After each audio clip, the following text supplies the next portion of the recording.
Sorry about that. We decided to get our pie cats out of the kitchen because they will probably jump up on the counter, and that's not very sanitary. So I use a food processor for my pastry making. You can use a bowl if you have a pastry cutter, or just 2 knives will do. But I find that the food processor is by far quicker and much more thorough in terms of the mixing of the butter with the pastry flour. So I will start with a double crust. This involves 2 1/4 cups and 2 tablespoons of pastry flour. Fill up my measuring cup, put that in there. 1/4 cup. And 2 tablespoons.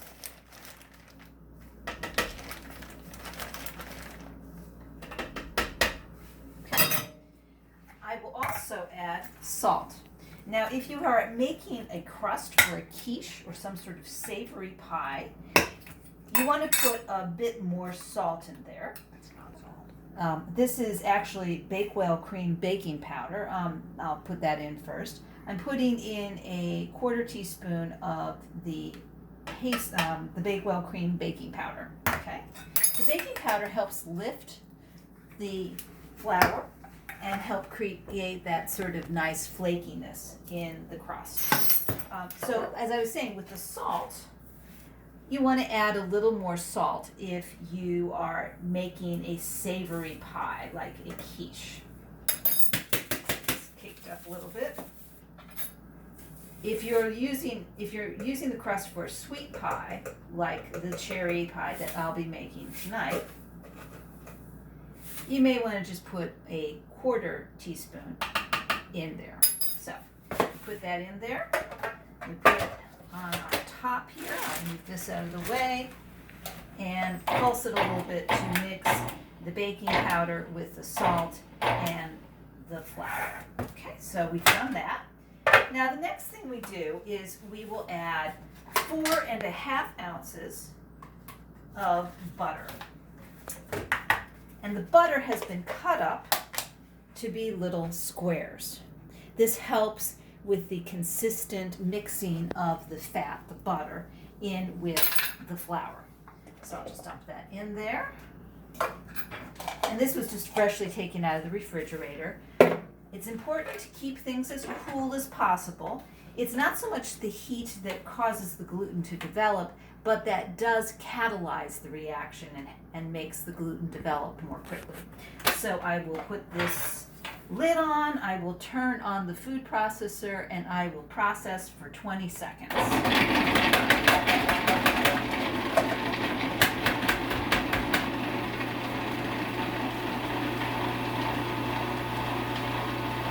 So it is 5 more seconds.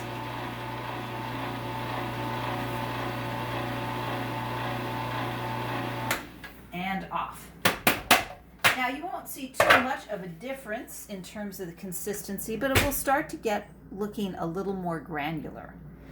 The next thing we add is 2 1/2 ounces, again, of butter. But this butter has been frozen. And the reason why we freeze part of the butter is that we want to have larger chunks of butter in the dough. And that helps again with the flakiness, as well as imparting a wonderful buttery taste to the crust. So with this, I will pulse it as opposed to a straight up process. And the reason why I'm going to just pulse it as opposed to processing it for a certain amount of time is because one has to be careful about getting too much of the fat incorporated in the flour. If you get too much of the fat incorporated in the flour, you lock up all of the available zones for gluten development. And like I said, you do want to have some gluten developed because you want a dough that you can easily roll out. So a dough that sticks together. Let's see if I can get some of that flour. Yeah, there we go. So I'm just going to pulse this over and over again until I get those squares of butter down to pea size. So let's take a look and see if there are any little pieces of butter in here that are still pretty big. And I take a fork. So right here we have a fairly large size of butter. So that's a little too big. I want to get them to the size of peas. So I'm just going to keep pulsing.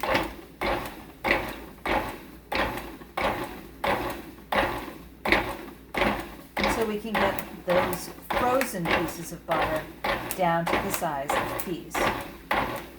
Now obviously if you don't have a food processor and you're using a bowl with a pastry cutter, you're going to basically do the same thing, but you'll have a better control over how long how those pieces of butter are getting cut up. You can actually see it and try to cut up those pieces of butter. So it's looking pretty good right now.